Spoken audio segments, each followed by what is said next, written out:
Les vraies voix Sud Radio, le coup de projecteur des vraies voix. Non, c'est pas une élection européenne, c'est le premier tour de l'élection présidentielle de 2027. Une fois les JO et les élections européennes passées, plus rien ne retiendra les prétendants à l'Elysée. Hier, il fait une interview très longue dans le JDD où il dit qu'il n'est pas candidat, mais en fait, il est candidat. En tant que femme politique de gauche, eh bien, je veux qu'il y ait un travail en commun pour 2027. Bruno Le Maire, dans son interview, il joue la rupture du début à la fin. Je suis tout à fait Darmanin va faire pareil, et Gabriel Attal fera pareil.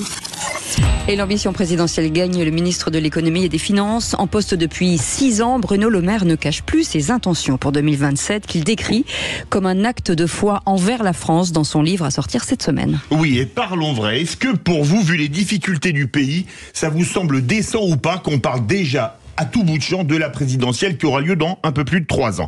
Est-ce qu'à votre avis, c'est une mauvaise stratégie de partir trop tôt? Certains s'y sont cassés les dents. Est-ce qu'il faudrait revenir sur l'élection du président de la République au suffrage universel? Et à cette question, les politiques sont-ils obnubilés par la présidentielle? Vous dites oui à 94%. Aude attend vos appels au 0826, un score poutinien, au 0826 300 300. Nicolas Corato est avec nous, président fondateur du think tank Place de la République. Merci d'être avec nous, Nicolas Corato, d'avoir accepté notre invitation. Philippe Billiger. D'abord, je ne récuserai aucun droit de se présenter au présidentiel à partir du moment où on considère qu'on en a la possibilité, l'aptitude, voire la compétence. Et Bruno Le Maire me semble un ministre qui, depuis 6 ans, en dépit d'imperfections, bien sûr, a tout de même tenu de manière pas trop médiocre le sort du ministère qui lui était confié.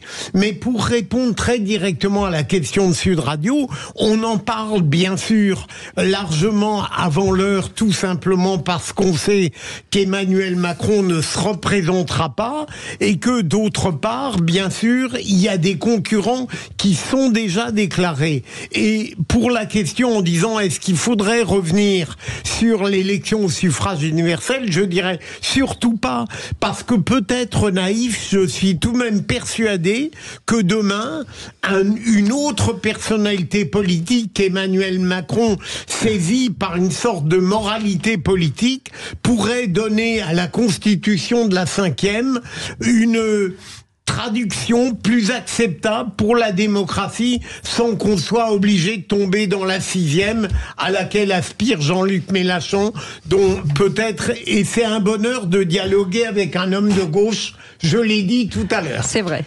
Elisabeth, on aime comment beaucoup, vous le savez, vous avez des fiches. Oui. Il suffit de l'entendre. Elisabeth Lévy. Alors, puisque Sophie Binet peut critiquer Vincent Bolloré dans son livre, j'ai le droit à une petite critique sur votre question. Parce que, si vous voulez, est-ce que vous trouvez décent que non, ça c'est moi qui l'ai affirmé, décent. C'est pas la question, c'était mon affirmation. Bon, je posais la question. Alors c'est une critique de votre affirmation. Allez-y. Voilà. Si vous voulez, je trouve toujours un peu démagogique qu'on aille chercher les gens en leur disant c'est indécent avec tous les problèmes de la France. Quand vous faites de la politique, d'accord, si vous ne voulez pas accéder au pouvoir, si vous n'avez pas envie de le garder ou d'y rester, il faut faire autre chose. Ça veut pas dire que vous ne vous occupez pas des problèmes de la France. On peut pas dire ça en plus de Bruno Le Maire.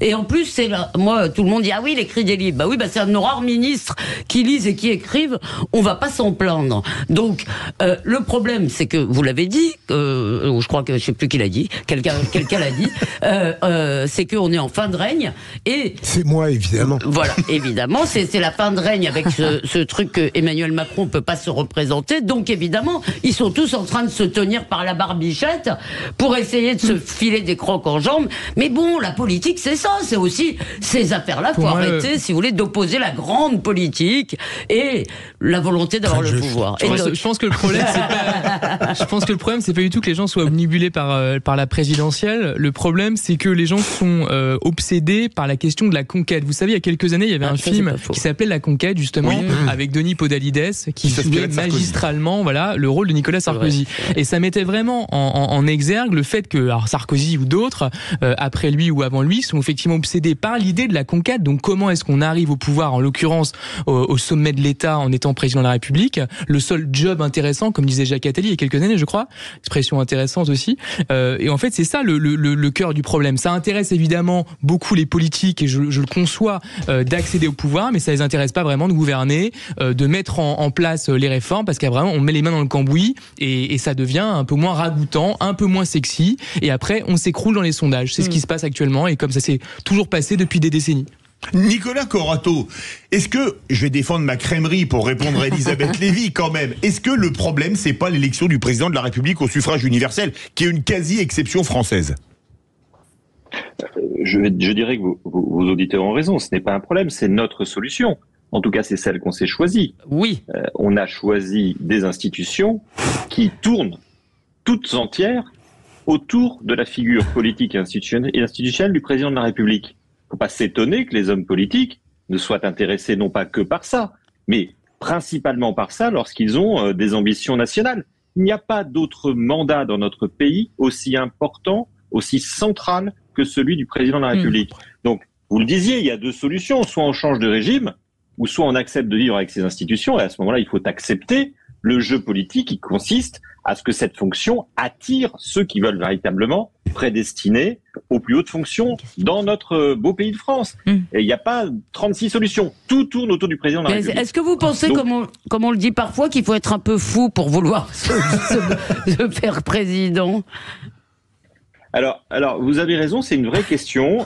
Cette fonction hypertrophique pose quand même une question sur la capacité, voire même la capacité, tous les sens du terme, de celui qui s'y présente. Elle a été faite sur mesure pour le général de Gaulle, qui avait certainement la carrure pour l'endosser. Je ne sais pas si ceux qui ont suivi avaient cette même capacité, ou en tout cas cette même capacité d'endurance. C'est une responsabilité immense, et on voit très bien que chacun des présidents de la République a eu du mal avec le costume. Peut-être que celui qui va finir son deuxième quinquennat aujourd'hui va enfin montrer, au fur et à mesure que le temps passe, qu'il a trouvé sa taille, sa mesure. Mais c'est très très compliqué. Moi, je pense que ce mandat, dont vous avez raison de rappeler qu'il est unique au monde, n'est pas fait pour tout le monde, et je me demande bien s'il est bien fait pour quelqu'un. Vous pensez que ça va être très long, 3 ans, à ne parler que de la présidentielle ou pas? Mais qui en parle? Appelez-nous au 0826 300 300. Nicolas, je voudrais vous questionner sur quelque chose qui me paraît central dans la déception du citoyen.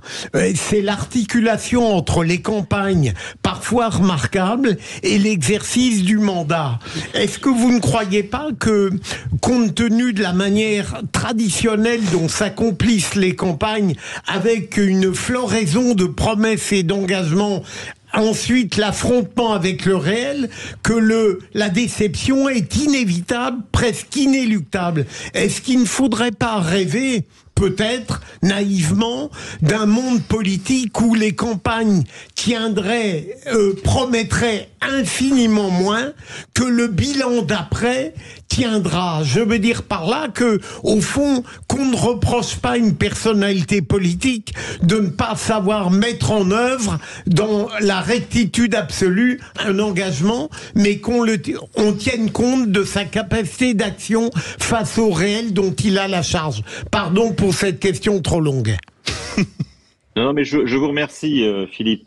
Moi, je me demande, est-ce que nous sommes prêts collectivement à renoncer au mythe de l'homme providentiel? Est-ce qu'on accepterait, nous, parce que je pense que c'est bien d'incriminer tout le temps les élus, les hommes politiques, mais nous, électeurs, nous avons une forme de responsabilité. Ce n'est pas nous qui construisons l'offre politique. Mais d'une certaine manière, pour reprendre votre question et la reformuler, est-ce que tous les 5 ans, nous ne nous remettons pas à croire à cette mythologie de l'homme providentiel pour être immédiatement déçus ensuite? Et je pense qu'il y a en France ce mythe de l'homme providentiel. Je faisais référence au général de Gaulle, qui a créé cette fonction. Ça n'est pas pour rien. Je veux dire, la fonction providentielle du général de Gaulle, elle est très ancrée dans la fonction présidentielle tout court aujourd'hui. Et effectivement, tant que le peuple français continuera à croire qu'un seul homme, même investi de tous ces pouvoirs-là, peut arriver au bout de ses problèmes quotidiens et de ses problèmes structurels, je pense que nous aurons un souci et que nous ne cesserons pas d'être déçus. Quels que soient les candidats, quels que soient ceux qui exerceront le mandat. Moi, il me semble qu'effectivement cette fonction aujourd'hui, elle est archaïque. Elle était effectivement à la mesure de président comme général de Gaulle, peut-être même après comme Pompidou, voire peut-être comme VGE et Mitterrand encore, parce que l'époque était différente. Aujourd'hui, il y a un vrai écart entre effectivement ce mythe dont Nicolas Corato parlait très bien à l'instant et la réalité de l'exercice du pouvoir. Pour des raisons très simples, moi qui me viennent à l'esprit spontanément, la Banque centrale européenne aujourd'hui, elle s'occupe de la politique monétaire. Elle est d'ailleurs indépendante, comme vous le savez. L'Union européenne a l'initiative, en tout cas, d'un certain nombre de lois, enfin, s'agissant notamment des règlements, et a un poids aujourd'hui très important. Et une grande partie des lois, comme vous le savez, qui sont votées aujourd'hui par le Parlement français sont quand même d'origine européenne. Ça, c'est le deuxième point. Et ensuite, il y a d'autres questions, on pourrait dire encore plus internationales, comme les questions écologiques, les questions fiscales, les questions financières, qui aujourd'hui relèvent d'une régulation internationale en grande partie. Prenez des critères même très techniques, par exemple les critères de solvabilité des banques, etc., etc. Donc en réalité, ce n'est pas seulement une fonction qui est inadaptée, c'est une fonction qui est archaïque, qui ne correspond plus à la réalité des compétences, des prérogatives de ce même président. Moi j'ajoute, mais si vous voulez, je pense que c'est ça qui est un problème, c'est-à-dire que nous élisons des gens qui n'ont pas les manettes.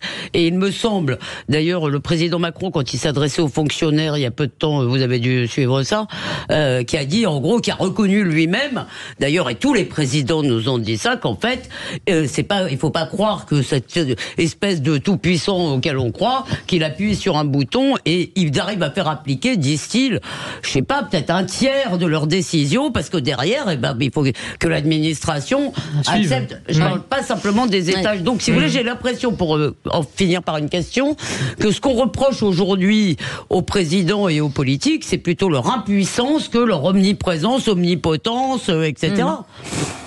Nicolas Corato. Il dodeline de la tête. Vous avez dodeliné. C'est pas une réponse de Normand, mais on leur reproche un peu les deux. C'est-à-dire que plus ils nous vantent leur omnipotence et plus ils nous présentent leur omnipotence. Enfin, regardez comment se déplace le président de la République. Je ne parle pas d'Emmanuel Macron, je parle en général. Regardez cette fonction un peu sacramentelle. Il guérit les écrouelles dans la République qu'on présente à tout le pays à longueur de temps. Et puis effectivement, à côté de ça, la reconnaissance implicite ou explicite d'une forme d'impuissance depuis des années. Je pense quand même que, vous savez, il y a une chose très, très intéressante quand vous parlez avec des proches d'Emmanuel Macron. Ces gens vous disent, mais c'est incroyable, des gens brillants comme ça, intelligents comme ça, on n'en a pas vu un seul, il y en a un tous les 20 ans. Eh ben, on a envie de se dire, est-ce qu'on a vraiment besoin de quelqu'un d'aussi intelligent à la tête du pays ? Est-ce qu'on n'a pas besoin de quelqu'un qui partage un peu plus ses décisions, qui demande son avis à plus de gens, peut-être moins intelligent, peut-être moins savant, mais en tout cas plus participatif. Et il y a quelque chose, je rejoins ce que disait votre intervenant, d'effectivement assez archaïque dans la pratique du pouvoir, non pas dans ce régime de la Ve République, mais à l'Élysée. Et on voit bien que mettre une seule personne au centre d'une institution aussi pléthorique que celle de la Ve République, c'est nécessairement déséquilibré. Je pense qu'aujourd'hui, les Français ont l'habitude de fonctionner avec plus de contre-pouvoirs dans leur vie quotidienne, plus de contradictions, plus de débats. Mais il faut une incarnation quand même. Il faut quand même une incarnation. Au-delà de ses pouvoirs, le président est quand même supposé être un peu le successeur du roi. Il incarne. Mais il n'a pas besoin d'être aussi vertical. Madame Lévy, Élisabeth II incarnait parfaitement la couronne britannique sans avoir le moindre pouvoir. C'est pas vrai. Est-ce que la dilution des partis, des candidats qui d'un même parti s'opposent, j'ai l'impression qu'il y a quelques années on n'avait pas vraiment ça. Il y avait un homme providentiel qui sortait d'un parti, donc tout le monde se rangeait derrière lui. Aujourd'hui, ça n'est plus le cas. On voit bien que là, dans la majorité présidentielle, ils viennent tous de partis un peu à droite et à gauche, et on voit bien que finalement tout le monde se tire dans les pattes, ce qui n'arrange pas et ne donne pas non plus une image solide du présidentiable, en fait. Si j'ai été clair. On a voulu donner l'impression, et peut-être que l'arrivée d'Emmanuel Macron au pouvoir en est un signe, que cette fonction était à la portée non pas du premier venu, mais à la portée du premier coup politique, et que c'était celui qui partait le plus vite, le premier, de manière la plus originale. De toute façon, que cette fonction était prenable, qu'il fallait plus attendre 40 ans de vie publique ou de vie politique pour avoir éventuellement une chance d'y parvenir. Et donc aujourd'hui, effectivement, cette fonction, elle est accessible. Je dis pas que vous, moi, on peut se présenter à la fonction au premier mandat de France et avoir une chance d'être élu, mais des hommes politiques, des femmes et des hommes politiques qui hier n'auraient eu aucune chance, même en pensée, de devenir président de la République, aujourd'hui savent que c'est à portée de main. Et la révolution portée par Macron là-dessus donne encore des signaux très très forts aujourd'hui. Est-ce qu'au fond, Nicolas, pour sans doute forcer le trait, il n'y a pas quelque chose de très étrange dans le terme monarchie républicaine? Au fond, monarchie, est-ce qu'on ne cesse pas, au fond, de nous consoler de l'exécution de Louis XVI, comme l'avait d'ailleurs très bien dit à une certaine époque Emmanuel Macron? Et l'adjectif républicaine dont on abuse en permanence, est-ce que ça n'est pas une forme de presque de conscience qu'on n'est pas vraiment doué pour la République dans ses vertus essentielles? C'est vous qui le dites, comme dirait l'autre, mon cher Philippe, mais je peux vous rejoindre. Allez, est-ce que nous ne serions pas, nous les Français, un peu immatures politiquement? Oula. À vouloir toujours les régimes les plus libéraux et rechercher finalement des incarnations quasi monarchiques du pouvoir. Est-ce que ça ne fait pas notre immaturité politique qui fait aussi notre charme? Ça s'appelle une contradiction. Une contradiction de ce pays. Est-ce que nous ne sommes pas un peu immatures politiquement pour parler autant de République et en appeler autant à un monarque? Oui. Merci beaucoup, Nicolas Corato, président fondateur du think tank Place de la République. Et si